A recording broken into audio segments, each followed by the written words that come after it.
In this video, I'm going to show you my full Spanish study plan to get fluent this summer, in the summer of 2025. If you don't know me, my name is Hamid. I'm 16 years old and I became a polyglot at 13 years old after learning Spanish 3 years ago from now in the summer of 2022. And I spent 120 hours studying total when I got fluent after that summer. Here's my transformation. Hola, estoy comiendo comida. Podré comprender shows de español. Para mejorar mi español cuando no tengo mucho tiempo libre para estudiar español, voy a hablar español cuando tengo tiempo libre, pero no sé, no como en serio. Y pues por si ahora hablo con fluidez y puedo hablar de muchas cosas, de cualquier cosa y hablar con fluidez, conversar con los nativos y bueno. And so I think I'm pretty credible when it comes to this idea of getting fluent in a certain period of time. Not only because I did it myself in the summer of 2022, 3 years ago from now, but also because I've gotten others to do it as well. For example, here's one of my clients named Eduardo and his transformation. Hola, me llamo Eddie. Yo tengo 15 años. Quiero aprender español. And then we had our first call here. Hola, me llamo Eddie. Tengo 15 años. Vivo en Holanda. And then here's ¿Cómo te llamas? Pues lo primero, me llamo Eduardo, pues, y tengo 15 años. Toda la gente tenía los diferentes vocabularios. Pues para mí me gusta jugar el Rocket League para aprender español, así que ya lo sé, las palabras del Rocket League. Me gusta ir al gimnasio, ya lo sé, las palabras y el gimnasio, pues sí, ya lo sé. Toda la gente tiene diferentes formas de vocabulario. Sí, me has dicho todo Yeah, and I'll link this video actually. I'll link this video in the description of his full transformation because this was a really impressive transformation. It was my last video I made actually. And so there is a specific method, I'll make myself bigger. There is a specific method to becoming fluent in Spanish in a certain period of time and doing it faster. And I found that when you do it this way, you actually save so much time. For example, Eduardo saved, according to an analysis of his, first he was at A1 and he went up to B2. And he did around 400 hours of studying. He gave a range of 300 to 400 or so. And so when I told AI that he spent 400, according to an AI analysis, he saved 200 to 350 hours compared to the average learner. And personally, when I gave AI my transformation, it says that I went from A1 to a B1, which means his transformation was actually more impressive, though he did put more time. But either way, I saved also a minimum 200, 250 hours of studying compared to the average learner. And so I think it's pretty reasonable to say that with this whole thing about getting fluent in a certain period of time, I think it's reasonable to say that it's not just something that like some people do and some people can't. It's something that you and me and anyone can actually repeat by doing the correct methods, doing the correct frameworks. Now, I'm going to go to these frameworks in a sec, okay? These are the frameworks we're going to cover. We're going to cover some of them. I cover them all the time on my channel, but obviously many people need to be reminded and taught. Now, before I get to that, I do want to talk about one thing, okay? If you're watching this video, your goal is to get fluent this summer, okay? Which means perhaps you're maybe kind of young, or perhaps you have some sort of break, or you just have some sort of free time specifically in summer, or at any time, of course, right? Maybe you just want to get fluent in general, and this summer is sort of the benchmark that you've had. Well, here's the thing with that, okay? Right now, you're working in seasons, meaning, let's say this is the year, and the period of time that you have to get fluent is basically this. We're trying to condense it down to the study plan of the summer. Meaning all these frameworks that we're going to talk about today, these frameworks, they should be implemented in this time period, all right? And so the way I did this in the summer of 2022, it all started right here at around January or February, okay? At around January, February, there was this trend that emerged in my class where this kind of popular guy started using Duolingo. And it basically became like a trend where people in the class would start using Duolingo because the guy was obviously kind of well known in the class. And also, he was not an A student, but he got good grades in Spanish, better than everyone else's. And I was like a nerd at that time, so I wanted A's. And so me with my B, I was like, no, I want an A, right? So because I wanted an A so badly, and because it was sort of a trend in the class, I spent a lot of time trying to find the best way to learn Spanish. And so that period where I was trying to find this trial and error period that you're probably in right now, okay? And it was basically up until I discovered language transfer. Now, language transfer, it was this audio-based course, which I discovered from like a YouTuber or whatever. The important part here is that covered grammar. And so that was phase 1 of my learning. Language transfer was sort of what I did in like this period. So this is where summer starts, right? This is the end of May and this is August, right? And this is the summer itself.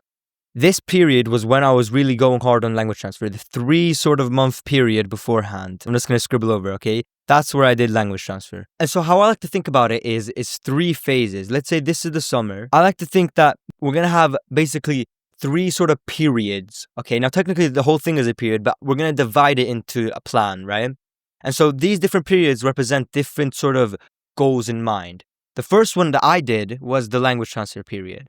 After that language transfer period, that's when this entire time we're going to be implementing something called the fluency equation, okay? Now there are different parts of the fluency equation, and in the whole time we're going to be implementing it, okay? And different phases, aka like my phase of doing language transfer, for example, and then like the phase of the transcript training, which lasted around here. And then while we were doing this, at the same time doing another exercise. All of it is following what I call the fluency equation, okay? We're going to talk about that now. So this is what these frameworks look like, and now we're going to talk about exactly what we're going to do. So the whole period of studying that we're going to be doing is going to all include the Spanish versus real Spanish, the fluency equation, and the learn letters. So let's start with that. We want to learn real Spanish. That's the whole goal, right? If you look at Duolingo and you hear, hola, me gusta hablar español. It's this slow sort of dreaming Spanish. Maybe you've seen that before. Duolingo, Babbel, these types of apps, this simulation of Spanish, I like to call it. Because Spanish isn't hola, yo hablo español. Spanish is hola, estoy hablando español ahora mismo, y he hablado mucho el español, y ¿dónde está mi amigo? Spanish is that like fast-paced sort of language where you stop at certain places, and this difference is so extreme, okay? I've given this example of a native would say, aquí estoy, escúchame, ¿dónde estás? Hablaste con ella, not hablaste, hablaste. Me escondes cosas, you're hiding things from me. Me escondes cosas, not me escondes cosas, me esconde cosa. Do you get it? They drop letters, they enunciate their vowels, they, have different letters, and they have their accents, and that results in what I call real Spanish, what I call this real world Spanish, okay? That is what we're going to be studying. And this is one of the biggest reasons I see people being stuck. And so that is step 0, okay? Step 0 is understanding the plan. And the plan is based upon these concepts. So the first one is Spanish versus real Spanish. I know my handwriting is terrible. All right. Secondly, we want to have a clear defined goal. So we know we want to get fluent, but what even is fluent? What even is fluency? So I remember when I first started thinking about what fluency was, and basically I'd done all this research with watching these YouTubers, and everyone has different opinions. It's a very opinionated, almost crunch topic. But from the YouTubers that I'd seen, this is the definition of fluency that from the YouTubers and from the dictionary definitions that they say. And it's defined as being fluent. All right. And what is being fluent? Fluent is having fluidity when you speak, meaning it's usually defined as being able to speak effortlessly and articulately. It's this flow of words. But this isn't accurate in relation to what you and me think fluency is. Because our definition of fluency isn't necessarily this blubber of words that comes out of our mouths. It's more so a back and forth. It's more so what I like to call conversational fluency. And so there are 2 sort of ways of fluency, 2 definitions: conversational fluency and native fluency. Conversational fluency is like this back and forth between you and a native. It's this flow, but the flow isn't in only your speech. It can be in your speech, and in certain parts of the conversation, it will be in your speech. But it doesn't necessitate that. A lot of conversations include that someone isn't just yapping the entire time.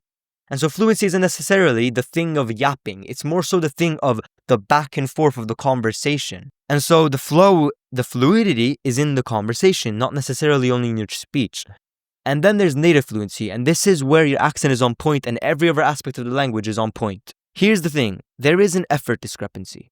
That is the thing, okay? You don't want to master native fluency. You want to master conversational fluency. You want to be able to walk into a store, speak Spanish with people, whoever does speak Spanish, and then leave the store feeling good. Or you want to, some new person joins your like workplace or your classroom or something, and then he's Spanish, so then you speak Spanish with him, and boom, right? And so it matters because conversational fluency takes this much time and effort, but you get this many results.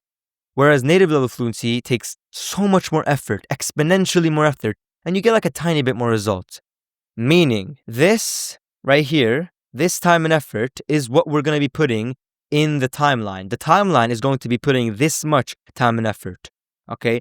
It looks like a little, but it's still a lot. But the idea here is we're aiming for this much results.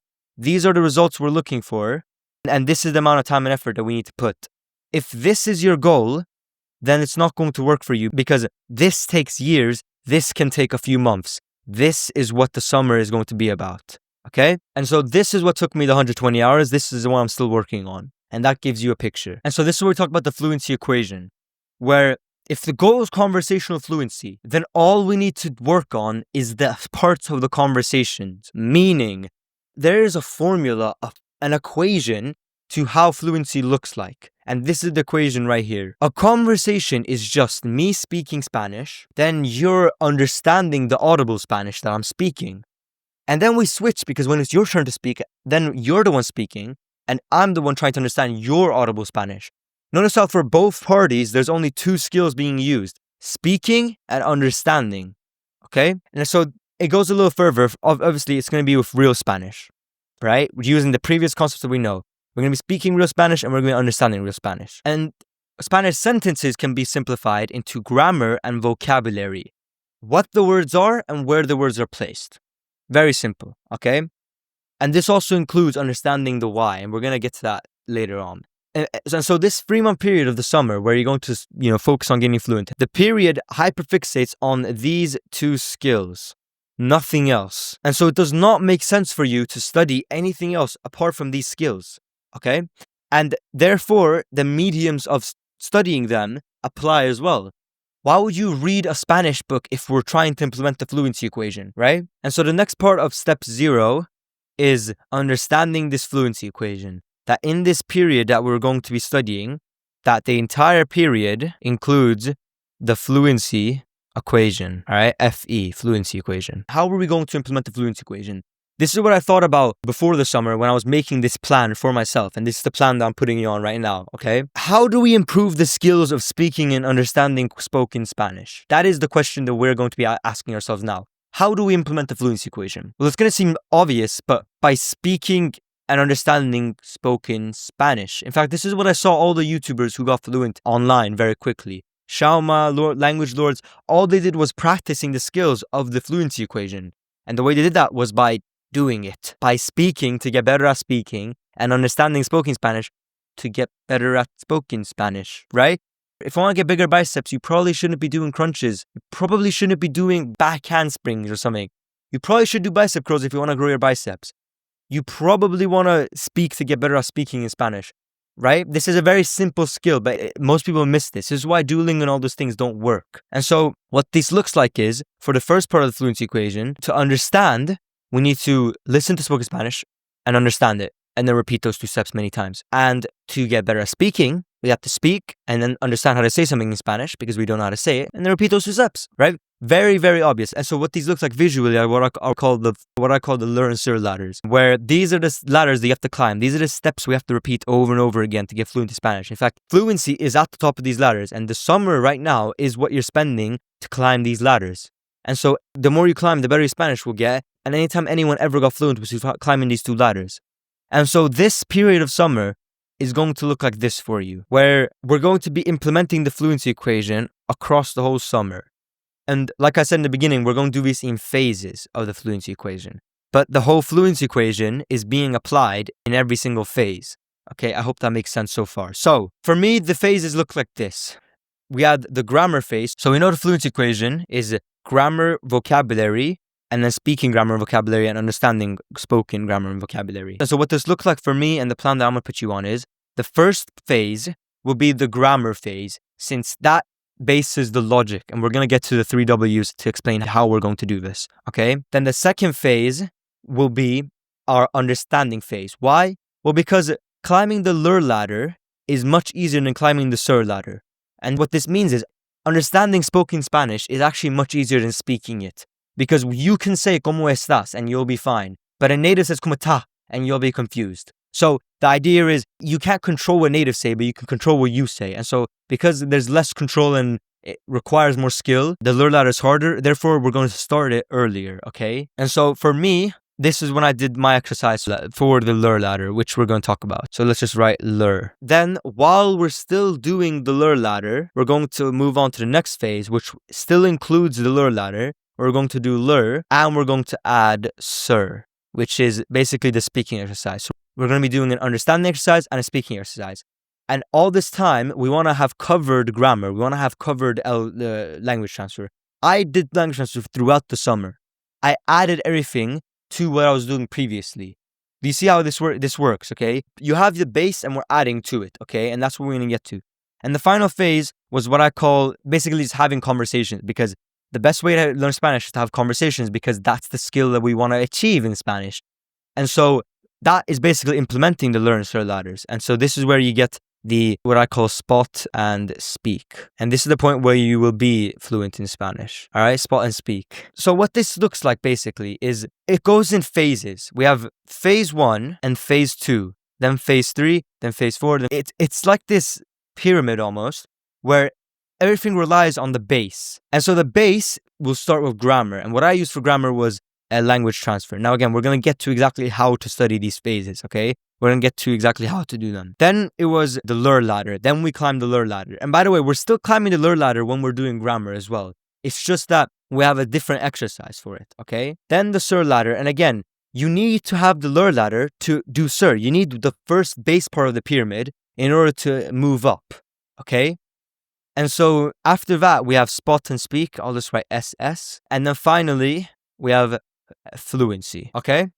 And so the way it works is the base is what matters. You can't move on to make the next part of the pyramid if you don't have a good base. And so in the study plan, you won't move on, like you can't move on to the next parts of the plan if you haven't gotten the first parts down. And so this goes into a lot about productivity and how we can do them. But first, let's cover exactly how we're going to climb the learn SIR ladders, okay? And again, I cover these all the time on my channel. You can just watch any other videos on my page and you'll see many times we talk about this. And this is also exactly what I teach in my Spanish school, the Speech Spanish Academy, which is in the description. So the exercise we're going to be using to listen to spoken Spanish, understand the spoken Spanish, and repeating those 2 steps is what I call transcript training, okay? This is how it goes. We need to first listen, of course, because that's the first step to the learn ladder. And so, of course, the way I like to listen is I like to watch native content. This is what I saw Language Lords doing, and this is what works the best, in my opinion. And so this is what both me and Eduardo did, and this is the exact exercise that you need to do, okay? Just follow these steps. Ideally, the native content has accurate subtitles and transcripts. That way, you can actually understand, which is the next step. So to understand, we're going to try to understand the vocab and the grammar, which is what Spanish is. So for the vocab, we're going to translate using DeepL. You can also use ChatGPT for certain phrases. And then to understand the grammar, we're going to go into a website called SpanishDictionary.com or SpanishDict.com, where we're going to identify every single verb and then find the conjugations. And then we're going to quiz ourselves on the conjugations. This way, we'll understand the irregular verbs, since there are a few that need to be sort of memorized, but not memorized exactly because their pattern is repeated many times. We're going to get to that when we get to the base part, actually, where I did language transfer, where we're going to implement the 3 Ws. So the final step is just, once you've understood the sentence, go back before the sentence and see if you can understand it again. Very simple. You're listening to something, you probably don't understand it because you probably don't understand Spanish. Then you're going to try to understand it. Once you understand it, you're going to go back, listen to it again. And do you understand it now? Yes, you do. All right, let's listen to some more. All right, okay, now you don't understand it again. All right, go back, repeat. Okay? This process takes super long.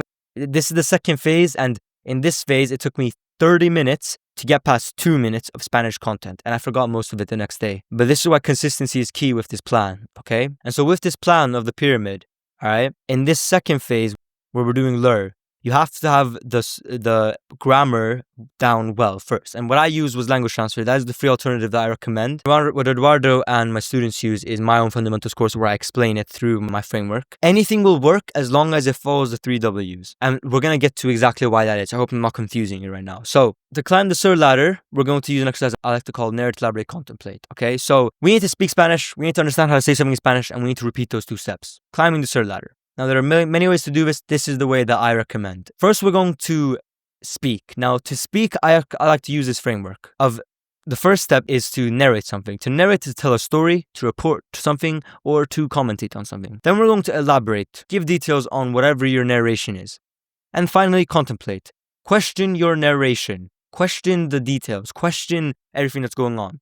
The reason why I go through these frameworks of narrating, elaborating, and contemplating is because every single conversation you're going to have is going to start with a narration. And then it's going to probably lead to an elaboration. And then probably into a contemplation. This way, you're practicing the conversations before having them. And this is key. Now, in order to understand, we're going to do the exact same thing as we did in transcript training. So we're going to use DeepL, using ChatGPT. All these sources are great when it comes to understanding Spanish.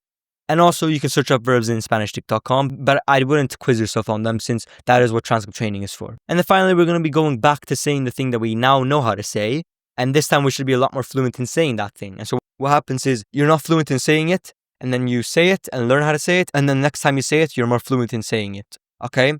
Now, all of this is based upon understanding grammar, understanding what I like to call the 3 W's, okay? And that's what we're going to go on now. Now you know learn and serve. You know how we're going to get here. But now let's talk about this base, okay? How do we build this base? What is the first phase of this, okay? The reason why I cover these 2 phases first is because those are the 2 in the fluency equation that you can get to. Grammar seems like a small part in the fluency equation, but it's actually massive when it comes to thinking in Spanish, which is what we're trying to do, okay? So, we need to speak and understand grammar, okay? That is the thing that we want to do. And so, most people find grammar very hard, and the reason why is because they don't do this. And this is the key, okay? In any Spanish sentence, there's going to be 2 parts.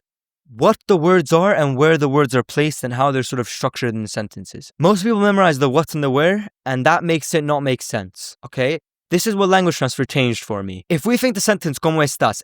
Everyone knows the what and the where. You know the words ¿cómo and you know the word estás, and you know exactly that it's ¿cómo first and then it's estás. So you know the what and the where. Tell me the why. Tell me why we use estar and not ser. What is the rule there? What is the rule to getting estás from the verb estar? What tense are we using there? Do you know why we have this estás instead of estas? What's the difference between estas and estás? No, you don't. And that's the issue. That's the problem. They don't understand the 3rd W, which is why. Why do we have this sentence? Or why isn't it puedo? Why is it puedo? Huh? Why is it puedo ir al baño? How did you get to that sentence? Most people think this is really hard, but when you break it down to understanding logic, understanding the why, it's much easier. And this is what it boils down to. When you understand the why behind certain things, then it makes more sense. And when it makes more sense, you remember it better. And this is what we need from this study plan. Most people won't get fluent this summer because most people won't implement this step. In fact, this seems like it's very minute, but it's very large when you think about the pyramid. Because if there was a small crack, if there was a tiny crack in the bottom part of the pyramid, here, these are cracks, well then the top parts, the higher parts, aren't stationary. They might collapse because your base isn't strong enough. And so the base includes understanding the why. And so the problem with most grammar textbooks and methods and apps is that they don't teach you the why. This is where you want to find certain sources that are adhering to this, okay? For the most part, for me, this was language transfer, and I highly recommend it, okay? Especially if you don't want to pay any money. Now, especially if you don't want to pay any money, okay? Because this is what I did. I didn't have any money. I didn't want to spend any money. But language transfer is incredible when it comes to this, okay? Granted, it is a 12-hour course, but I would recommend it to anyone, even people who go to my Spanish Academy. That being said, in my Spanish Academy, I have a fundamentals course where I teach grammar exactly in this way, okay? So, generally speaking, those are the only 2 sources I've found on the internet that do explain the why. You could ask ChatGPT and sort of do it yourself. I don't know. Personally, just for me, the only times I've seen it work is through my own fundamentals course or language transfer. Those are the only 2 that I've personally seen other people use and worked. Because it worked on me and my own fundamentals course has worked on others. And when I say worked, I mean implementing these frameworks, okay? And so this is super crucial, okay? You want to understand why certain things happen. You also want to learn everything through the fluency equation, meaning it should be audible sources, okay? Audible sources because that means you're listening to spoken Spanish or spoken, Spanish material of teaching Spanish. And that way you're implementing the fluency equation for the entire pyramid. And that is what we're doing, right? You saw how for the entire period of time, we're going to be implementing the fluency equation, FE, right? For the entire period of this summer that we're trying to get fluent, okay? And that means that when we're doing this, when we're trying to learn grammar, we're trying to understand the what and the where and the why, that we're using audible sources like online courses and basically just online courses now that I think about it. Or maybe private tutoring as well. I mean, you'll struggle to find a tutor who actually understands these concepts because most of the tutors aren't actual like Spanish learners, they're natives. And the problem is natives never understand the why. In fact, could you tell me the why behind English sentences? I saw like a recent video of this like streamer named Marlon and this other like Swedish person that came up to him. And then she said something wrong. She said, vi flyttade här, which is wrong. It should be vi flyttade hit. Här, they were saying we moved here. And instead of saying vi flyttade hit, they said vi flyttade här. Now, här means here and hit also means here. I cannot tell you. I know that you would use hit and not här, right? Because I grew up in Sweden. I understand that. I could not tell you any explanation about why it's hit and not här. I don't know. Because I don't understand the why behind Swedish because I'm a native speaker. I grew up here. I was born and raised in Sweden. So of course I can't explain the why. But for a learner, you would have to explain the why to them or else they're going to be confused. The more connections you can make, the more sort of aha moments that you can have when it comes to learning grammar, which I know grammar is so hard, okay? Grammar can be hard, but the more of this sort of aha moments that you can have, the better your Spanish will get, the faster you'll be able to move on, the faster that these next periods will get, the faster you'll be able to climb the learner ladders because you'll be able to move on. It means that your base is strong, and that's the whole goal when it comes to the first phase. Now, so far, this is what the phases look like. We have the first phase, which is the 3 W's. Here's where you'll understand the 3 W's.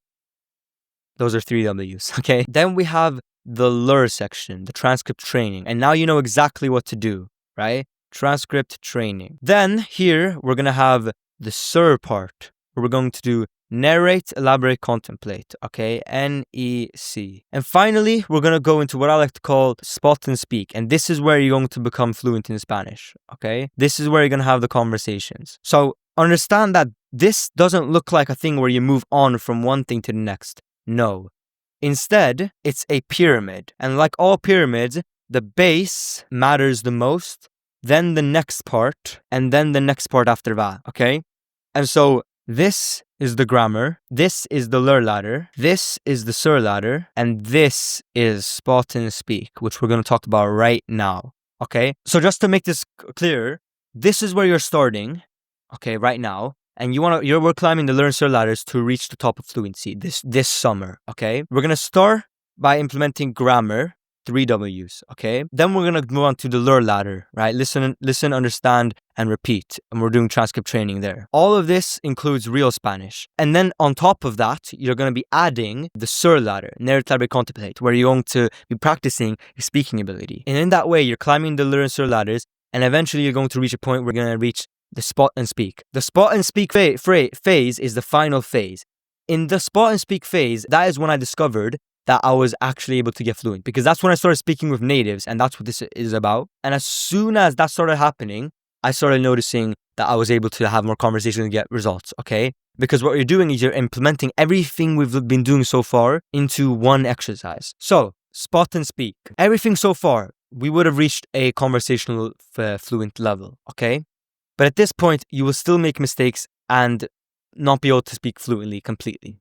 So what we're going to be doing is, we're going to be doing an exercise called spot and speak, which involves conversations. And the reason why is because our goal is conversational fluency, which means that the best exercise to get fluent is having more conversations. And so you might have noticed that this is exactly what the fluency equation is. Speaking and understanding grammar and vocabulary in real Spanish is the exact same thing as having conversations in real Spanish, aka real Spanish fluency. And that's what actually the equal signs represent. Equal signs means is equivalent to, right? Doing this is equivalent to doing that. And so doing that is also the equivalent of doing this, right? And therefore, the best exercise is doing this, spot and speak. This is the best exercise. But to get to a point where you're able to do this exercise effectively, you have to do the individual parts of fluency. the grammar, the vocabulary. In the grammar, there are even smaller individual parts, like what, where, and why. In vocabulary, there's even smaller parts of vocabulary where we're going to transcript training. And so the beginning parts of the phase starts there. It starts at the smaller points of the fluency equation that are the base parts of the pyramid, right? And slowly but surely we're reaching the top, and the top is spot and speak and fluency, okay? So this exercise is to climb the learn and serve ladder simultaneously. So the way it works is you can do this with real natives online, but I literally recommend that you do it with AI, since AI can have audible conversations with you now, which is really good, meaning you can not be sort of nervous with speaking, you know? So the first is the spot. Spot the areas of vocabulary that you aren't very comfortable in, okay? And now you should have a list of topics. There's going to be a list of topics that you struggle with, because in your transcript training, you've chosen some topics for your vocabulary, and ideally you have chosen a variety of topics, and eventually you're going to find these weak points in the topics that you understand, okay? That you can't understand. And so the goal is to work on those topics with transcript training and also having more conversations on those topics. The next is to speak. All we're going to be doing is have conversations on the topics. Have conversations and practice the topics that you struggle with. And so you're able to make basic sentences, but you might not be able to talk about how to create YouTube videos, right? Maybe you don't know how to talk about history, like historical vocabulary, because what you'll notice is in different topics, you'll use different words, okay? And with narrate, elaborate, contemplate, the narrations that you use, and then with transcript training, the content that you use, the bigger variety they are, the better and more variety of conversations you'll be able to have. But ultimately, you want to practice them in conversations. And so what it works is you will spot and speak, and then you go on to the use step, which is understanding. Okay? And so the goal is to repeat this as much as you can until you can have conversations about any topic. And so in our plan, this is what this looks like, is the grammar phase. The second phase is the transcript training phase. Third phase is the narrate, elaborate, contemplate phase, where we're making sentences. And the final phase is spot and speak, where we're actually practicing them. And then this final little like gray area, I'll make it gray just to show that. This final little gray area is fluency, where you get so good at spot and speak that now you're fluent. And so the real struggle won't actually be understanding this, because we just breeze through all of that right now, okay? We just breeze through the exact method. But what matters here isn't actually the actual material. The material matters, yes. But what matters more is actually your productivity, because most people are stuck in phase 1 for years. Most people don't even move on to phase 2. And when they do, they're not effective, right? Most people are still building their base. They're still stuck at grammar. And a lot of people try skipping the base, and then they have cracks in their base. And then they don't have a stable structure when they move up. And eventually, when they try to have conversations, it all crumbles, because there's so many cracks down here. There's so many mishaps in steps 1 and 2 and you know the previous steps that they never reach this level. And actually, most people haven't even done the 0 steps. Most people haven't even understood the fluency equation. Most people don't even understand that they shouldn't study slow Spanish. Most people don't even understand real Spanish versus fake Spanish. And so at this point, you should now have understood the exact plan that we're going to be going on. But how do we be productive? How do we implement this in a productive way? For me in the summer, it was around 1 hour per day, okay? I did around 1 hour per day, because it wasn't exactly 1 hour per day, but it was around that amount, okay? For you have to understand this. If you're the guy who's saying, oh, okay, I want to become fluent in Spanish this summer, well then you have to commit yourself to an amount of studying that you're going to be doing. You need to commit yourself to a plan, a study plan. And what I find is the summer is around 90 days, okay? And the range of how long it takes to go conversationally fluent, in my own experience, it was 120 hours, around that amount, okay? So if you're a complete beginner and you want to get fluent in Spanish this summer, you might have to put around minimum 1 hour per day up to around, let's say, 2 to 3 hours per day. My client Eduardo, he had been doing 4 hours a day, 3 hours a day. And that's why I had reached that B2 level, that higher level, and also save time. The idea here is, listen, there's no shortcut, okay? There's no shortcut. this plan isn't going to get you fluent like just like that in an instant moment. No, it's a process. But here's the thing, okay? Here's the thing. This process can be done in one summer. It can. Because I've done it, Eduardo did it in 4 months, many people have done it. The problem is, most people, firstly, they don't know the method. Step 0 is just understand some basic parts of Spanish. Know that if you're going to be studying ABCs, no matter how long you do it, it will take you years to get fluent in Spanish. If you're doing Duolingo as your method, yeah, it's not going to happen in one summer. It's not. Because that means you'd have to be studying 10, 12 hours a day, and most of us can't do that, okay? The idea here is, okay, the amount of hours that it takes to get fluent in Spanish is at like a level. There's like a threshold, okay? The problem is, most people don't know that this pyramid exists, firstly. So they don't know the method.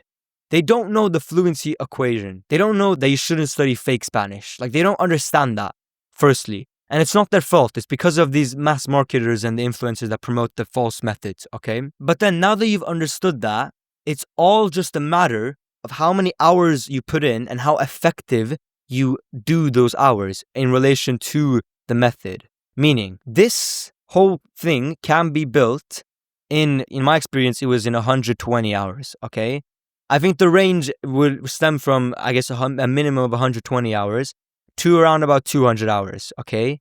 Let's say it's 200 hours, okay? Again, using the right method, okay? I've seen it with myself. It takes a few hundred hours, okay?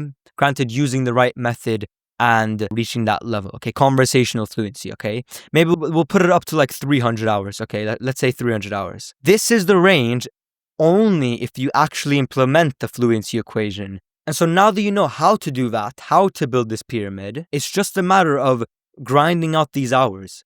Because you're going to put hundreds of hours either way, okay? So the plan, the study plan, isn't actually only about the method. Now, of course, it's about the method. The method is like step 0. Understand the method, okay? But the plan for you, okay, is to find a way to fit this amount of hours of studying into your schedule in this summer. That is the study plan. And so if we're talking about the summer, this means for you, okay, as a whole summarization of this, it means 1 to 4 hours per day for the summer, okay? And these 1 to 4 hours should be implementing the fluency equation. That is the exact study plan to get fluent in Spanish. So this is your study plan. Find a way this summer, okay, because this is what I did. Find a way this summer to put minimum 1 and maximum 4 hours every day into the fluency equation, okay? And by the end of the summer, as long as you did the correct methods and you were productive in doing those methods, you would become fluent. And I know that because I did it myself, Eduardo did it, and I've seen many of our clients who have made tremendous progress in their learning, okay? But it's all based on if you're actually doing this, everything on screen, if you're actually implementing the correct method. And so if you actually want to implement these frameworks and finally start learning Spanish in a clear and structured way, check the description to join the Speedy Spanish Academy, where I will personally help you to implement all these frameworks. Otherwise, I hope you enjoyed and stay humble.